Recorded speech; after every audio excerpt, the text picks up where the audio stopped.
Hello, my dear friends. How are you doing? Hope you are having an amazing day and not having to deal with drama. Ready for new stories I have for you today?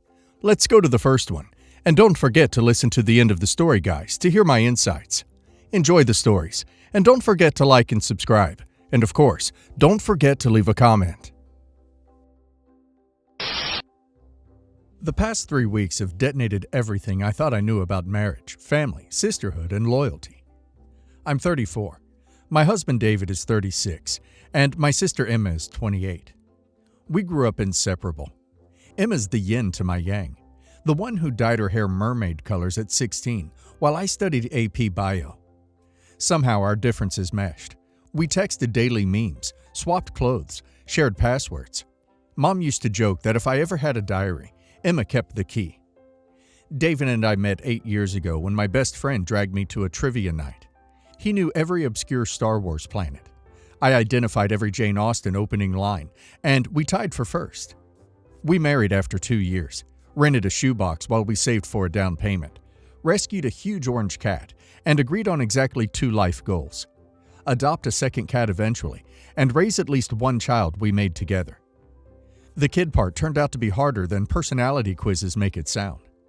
After our honeymoon glow wore off, months crawled by with sticks showing a single line. You learn a lot about yourself pacing a bathroom at 5 a.m. clutching plastic. I learned I can cry silently and thoroughly for 90 seconds. Then plaster on a grin so bright it might melt the mirror. 2 years in, we booked fertility tests. My hormones a bit wonky, his swimmer slightly sluggish. Nothing conclusive. We tried the helpful lifestyle changes. Less coffee, more leafy greens, scheduled intimacy that killed spontaneity dead in its tracks. IVF loomed like a credit card bill we'd never pay off. Every cycle, we said maybe next month. After year 5, a doctor suggested we need IVF. So we started searching for a clinic. Fast forward to 3 Fridays ago. My period was 4 days late. Rare but not unheard of. I peed on a dollar store test purely so I could mentally move on and stop moling. When that second pink line appeared, I screamed so loudly I scared the cat off the windowsill. I lined up 3 more tests for confirmation, all positive. It felt like the universe finally clicked into alignment. The baby we'd sketched in our imaginations, tiny Converse sneakers, giggly bath times, was real. Cellular clusters dividing in secret. I wanted to capture David's raw reaction, so I hatched a Pinterest-worthy reveal. I painted Hi Daddy on a onesie, framed a sonogram clip art, actual scans still weeks away, and set his favorite salted caramel cupcake beside it. When he got home, I asked him to grab the mail, where I'd staged the box. I waited around the corner, vibrating like a tuning fork. He opened it. I stepped out with a goofy grin, ready for tears or a laugh or some mixture. Instead, David's face drained to chalk. He didn't speak for what felt like hours, but was probably 8 seconds. Then he whispered, "Whose is it?" My smile collapsed. I thought he was joking, perhaps gallows humor after our long struggle, but his eyes hardened. He repeated louder, "Whose baby is that?" I stammered that it was ours, obviously. What kind of question? He cut me off, voice flat. "Don't lie to me. There's no way it's mine. We haven't succeeded in 6 years, and suddenly you're pregnant naturally?" He accused me of stepping out, rattled off times I worked late or visited Emma. He brought up a weekend conference where my boss and I shared a rental car. He cited the odds like a lawyer building a case. I was speechless, alternating between confusion and nausea. I tried to remind him of the doctor saying spontaneous pregnancy was still possible. He scoffed, called me delusional or deceitful, then stormed upstairs. That night, he never came to bed. At dawn, I woke to an emptied closet and a bare spot where his Xbox had been. There was a note. "I need space until we sort paternity." Cold, clinical. My phone chimed with a transfer alert. He'd moved half our joint savings into an individual account. The implication punched harder than the numbers. Panicked, I drove to my parents' house an hour away. I needed a hug, a voice of reason. Mom's face lit up when she opened the door. I blurted the news between sobs. She squealed. Dad bear-hugged me. Relief washed over me like warm rain. They bustled me into the kitchen for celebratory blueberry pancakes. Mid-mix, Mom said, "Isn't it wonderful you and Emma will have babies so close in age? Built-in cousins." My whisk froze mid-air. Emma was pregnant? My sister, my daily confidant, hadn't breathed a syllable. I asked how far along she was and who's the father. Mom shot Dad a panicked glance. He shrugged, muttered, "Only a few months, I think." Their eyes darted like guilt-ridden teenagers. I pressed for details. Mom began rearranging mugs while claiming Emma doesn't like fuss. Finally, she volunteered it was just a one-night thing. No boyfriend, not significant. Alarms blared in my head. Emma wouldn't hide a pregnancy, let alone conceive with a stranger, without telling me first. I left my untouched pancakes, drove straight to Emma's house. Her place sits on a quiet street lined with cherry trees. As I turned the corner, my stomach flipped. David's midnight blue SUV was parked in front. My brain tried to rationalize, maybe returning something, maybe seeking advice. But logic drained when I reached her window and saw them inside. They stood in her living room, silhouettes framed by afternoon light. Emma wore yoga pants, her slight belly curved beneath a loose tee. David knelt, palm flat against her abdomen, whispering. She laughed, brushing his hair back. He pressed his forehead to her bump, reverent. The intimacy smashed through me like shrapnel. I stumbled away before they noticed, half fell down the stairs, drove back to my parents' driveway. I burst in, soaking my maternity sweater with tears, told them exactly what I'd witnessed. They exchanged the same guilty glance. Turns out they'd known since Christmas. Emma tearfully confessed the father was David, but begged them to keep quiet because he was figuring things out. They rationalized that stress might endanger babies, so secrecy served everyone. Mom actually patted my arm and said, "Honey, sometimes life takes unexpected turns. You and your sister can raise siblings together. Focus on the positive. Less stress for the baby." I felt a scream curdle in my throat. My own parents had chosen my sister's comfort and my husband's cowardice over my sanity. I told them they forfeited the right to call themselves grandparents to my child, grabbed my keys and left. As I backed out, Dad shouted that motherhood is hard alone, and I'd come crawling back. That night, I sat in my car terrified of miscarriage from sheer shock. I called 2 friends, both drove over, stuffed me with ramen, and urged medical checkups. I scheduled an emergency prenatal visit. David texted next morning, "You weren't supposed to find out like that," as if there's a greeting card version for this scenario. He admitted he and Emma had been support systems for each other during our infertility slump. One drunken night after a family barbecue turned into an affair. It lasted months. Emma discovered she was pregnant first. He claims he was already racked with guilt, gearing up to confess when I shared my news. The next week blurred into legal consultations. An attorney confirmed I can bar David from requesting paternity testing, but suggested waiting until second trimester to reduce miscarriage risk. I filed for a legal separation to protect assets. David's lawyer emailed a proposed cooperative family plan, suggesting we live separately but co-parent, all resulting children in harmony, like some dystopian commune. I forwarded it to my attorney with hard no. Meanwhile, Mom emailed articles about cortisol and fetal brain development, stressing forgiveness pathways. She suggested we attend group therapy as a family unit. I blocked her after the 4th link. Emma reached out once. A 3-page letter full of phrases like emotional whirlwind, never meant to hurt you, and our babies will be half-siblings and cousins. What a blessing. She wrote that she and David plan to navigate their relationship intentionally, but that his heart is torn because he still cares for me deeply. The narcissistic undertow of that letter nearly pulled me under. I tore it up and mailed the pieces back. Some nights, I imagine future toddler birthdays. 2 identical tow-headed kids blowing out candles, while David and Emma hold hands, and I stand on the fringes like an exiled aunt. The version morphs into me clutching my child in a cramped rental, explaining why Grandma never visits and Aunt Emma's house is off limits. Yet, despite the grief, I know I'm not alone. I have a tiny human being growing in me, and he or she is going to be my family. I don't owe anyone a front row seat to my motherhood, except the tiny life kicking inside. I've started a list titled Circle of Safety with 6 names. Friends, my OB, a work mentor, my therapist, my neighbor who taught parental yoga, and my cat. These are my people. Bloodlines feel meaningless compared to someone who'll hold your hair as you vomit prenatal vitamins. I know Reddit loves a tidy bow. Here's where I ask, am I the a-hole for disowning my parents and depriving my child having grandparents? OP is definitely not the a-hole. OP is dealing with a quadruple betrayal. A husband who weaponized their shared fertility struggle to hide his affair. A sister who prioritized her own impulses over basic loyalty. And parents who chose keep the peace over protecting their daughter. That's not a family support system. It's a sinkhole. Cutting them off isn't spite. It's crisis triage. OP needs calm, predictable surroundings, not a Greek tragedy playing out in her living room. OP needs to keep every text and email, lawyer up for rock-solid custody and financial protections, and pour her remaining energy into therapy, prenatal care, and building a circle of friends who value her. Blood may be thicker than water, but healthy boundaries are thicker than both. OP's baby deserves a parent who feels safe and respected, not one constantly walking on eggshells for people who've already shown where their loyalties lie.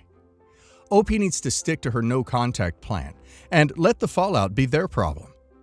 And now let's hear the community's opinion. Absolutely not the a-hole. Your husband cheated, your sister participated, and your parents gaslit you to avoid stress. They created the mess. You're simply refusing to mop it up at your own expense. Secure legal boundaries, focus on a healthy pregnancy, and let the betrayers figure out their own guilt. Not the a-hole, and keep your distance. Anyone who expects you to co-parent in kumbaya harmony with the cheaters is ignoring basic human decency. No court will fault you for establishing strict custody terms after birth, and no moral compass would fault you for refusing their Hallmark card fantasy now.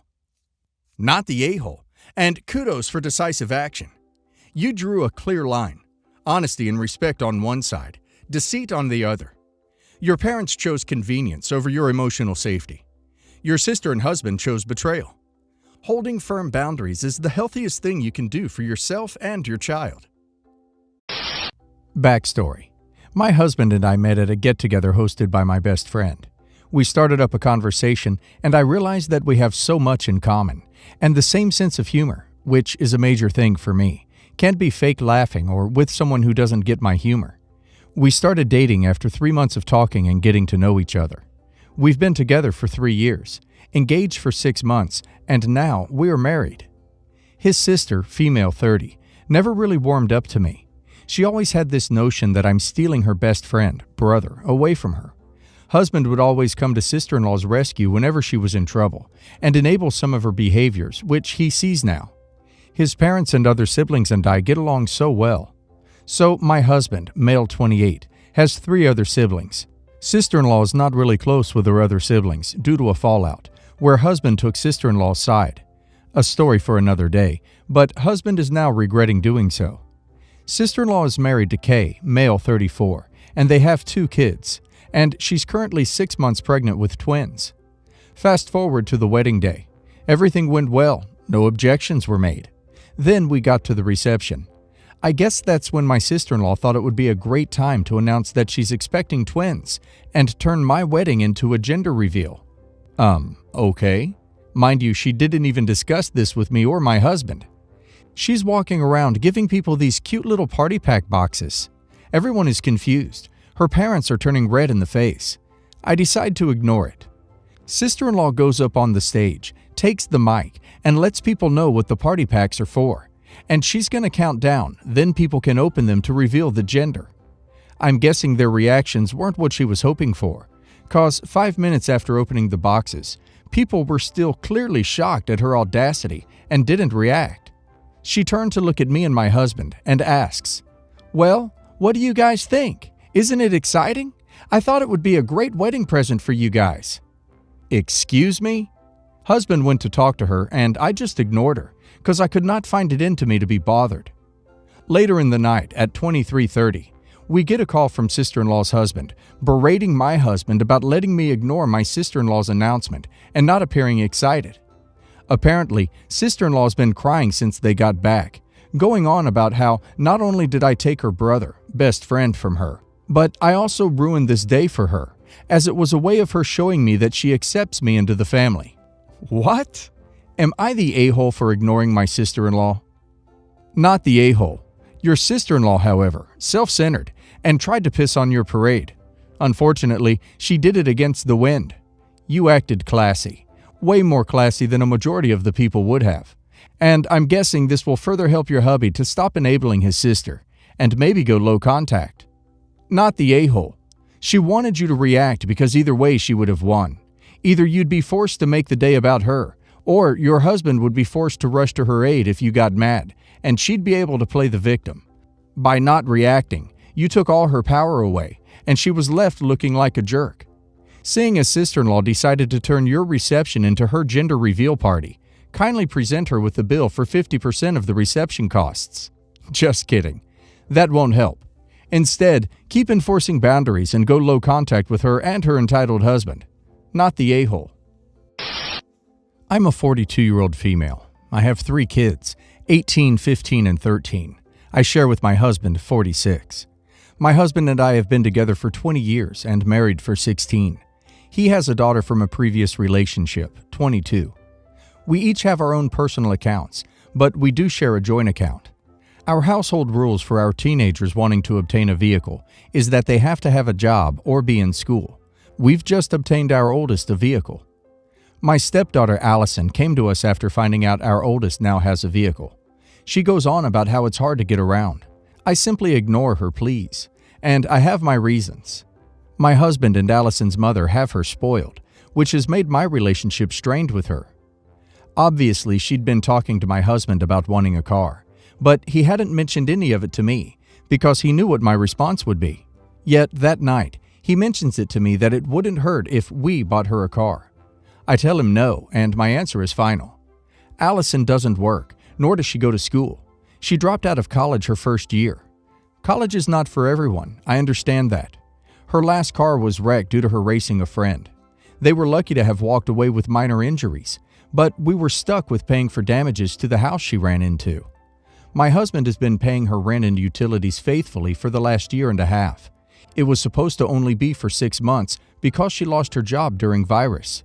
But she hasn't taken the initiative to seek employment. She's wrecked 3 vehicles since the age of 16, 2 of which we contributed to buying. I've pointed out to my husband that this is setting a bad example for our other children, simply because there's no repercussions for her actions. My husband funds her lifestyle down to the clothes she wears. He's retiring this year and will be on a fixed income, which means he will no longer be able to pay her bills. He can't afford to just go buy her a vehicle now, due to his extra expenses on her. Neither he nor Allison's mother can afford to buy her another vehicle. When it comes to helping raise her, he nor Allison's mother really want my input. But when it's something she needs financially, they're open to everything I have to say, as long as it's yes. He says I'm being unfair, that she's my responsibility just as much, and I told him that's only when it comes to money-wise. That because I'm financially well off and can afford it, it shouldn't be a problem. As I told him, I work for our kids and our household, something he should also be concerned with instead of enabling a grown woman. We haven't talked in days, and I'm thinking maybe I should hear him out, because maybe I was harsh in my delivery. Edit. I failed to mention that the cars she gave her father as an option were a Corvette or a Range Rover.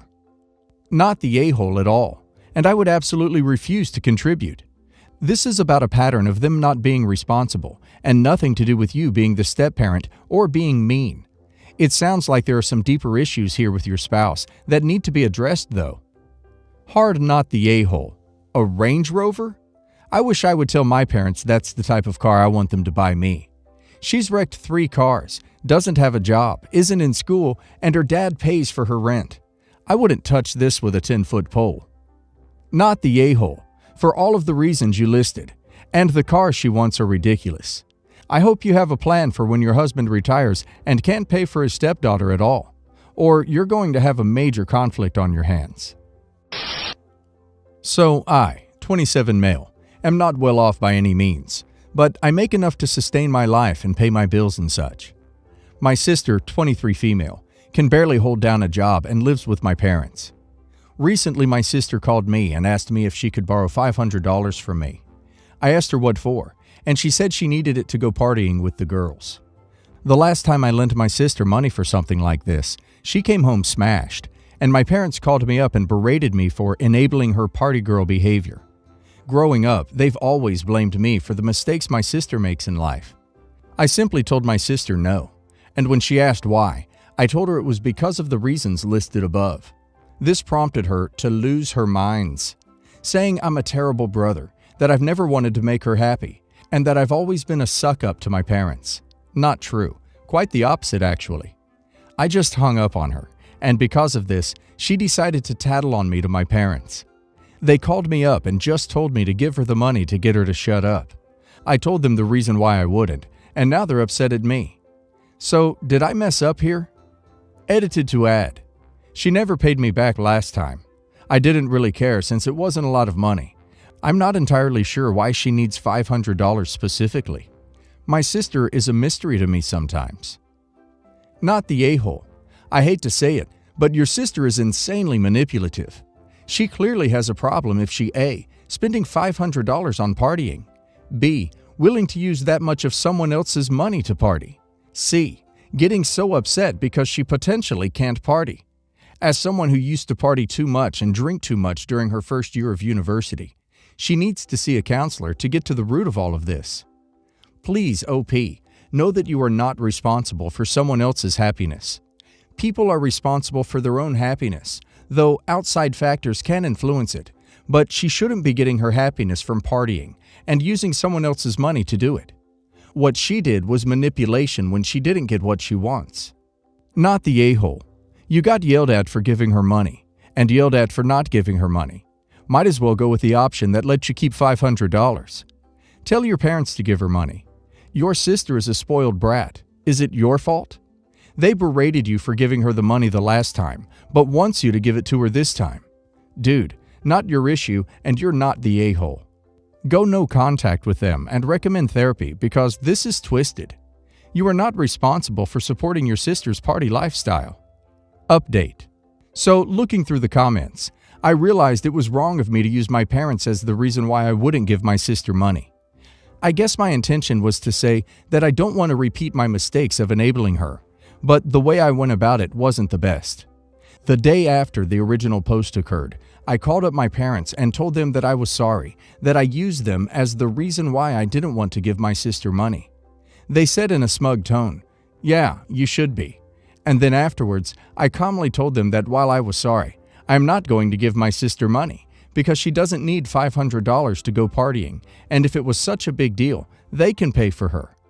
I also told them that they also need to encourage her to get a job, as she can't be jobless for the rest of eternity. This set them off, saying that I'm ungrateful for everything that they've done for me, that I don't care about my family, and I'm selfish. I told them I do care, and that's why I'm telling them this.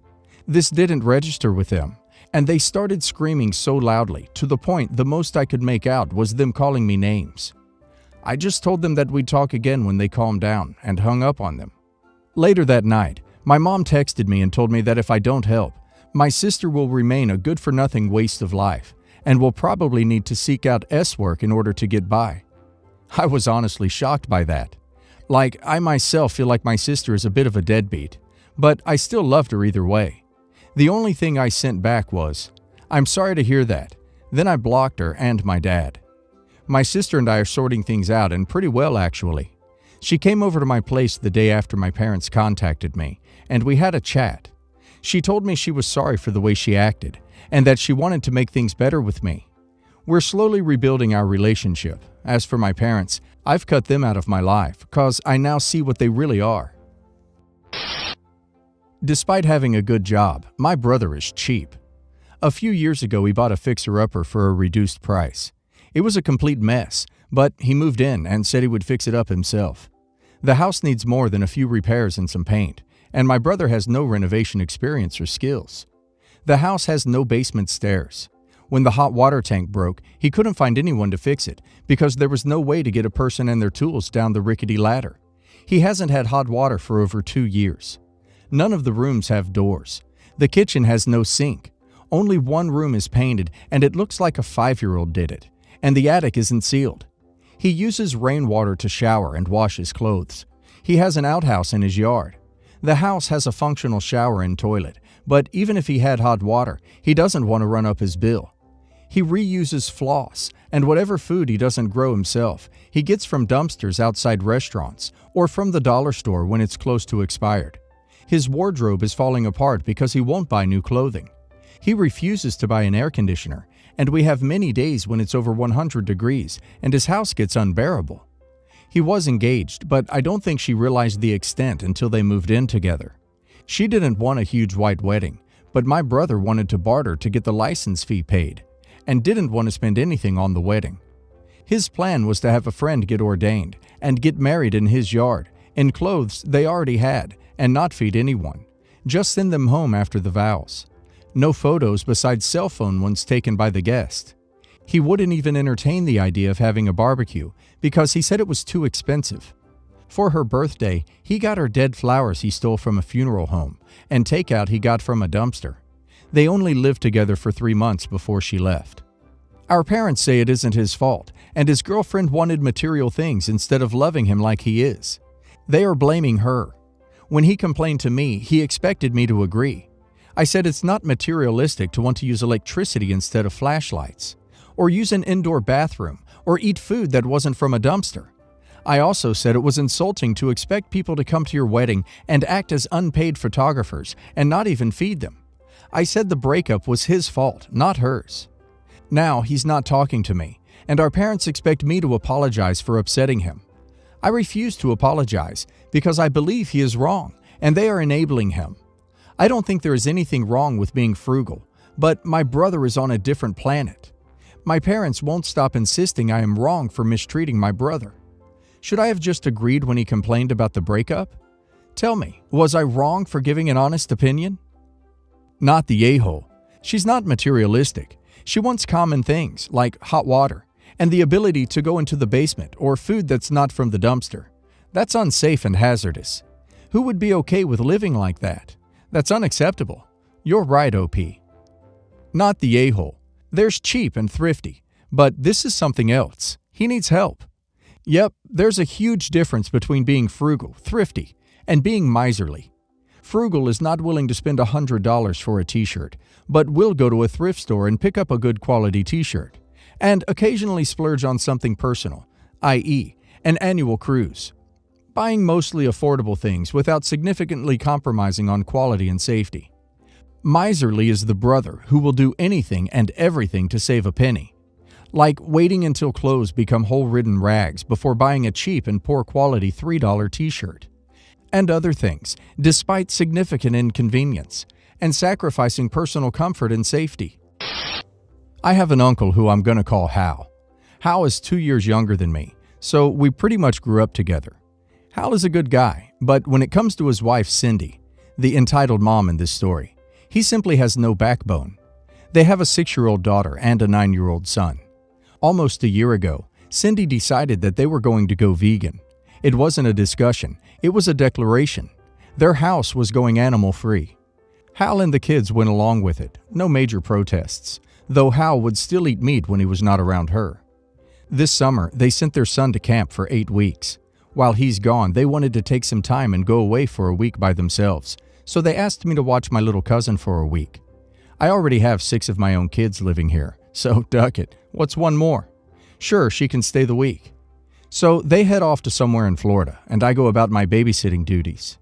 I understand and respect their dietary choices, and I have been providing my little cousin with 100% vegan meals. But yesterday, I posted a picture to Instagram of a black bear steak I made for myself.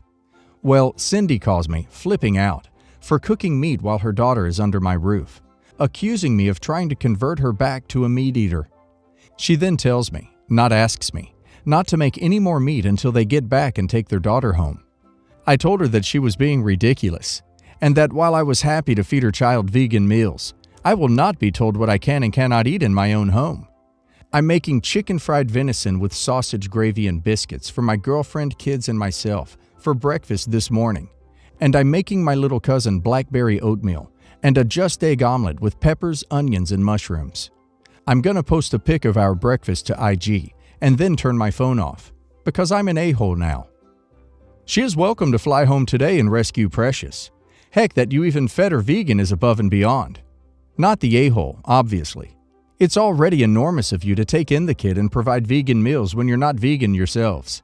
That said, is an egg an animal product? Or is just egg an egg substitute I've never heard of? Not trying to be a jerk here. Genuinely curious. You're correct. It's the name of a plant-based egg substitute. Be petty. That lady is off her rocker. Also, honestly, I do not think being a 100% vegan is safe for a kid, to be honest.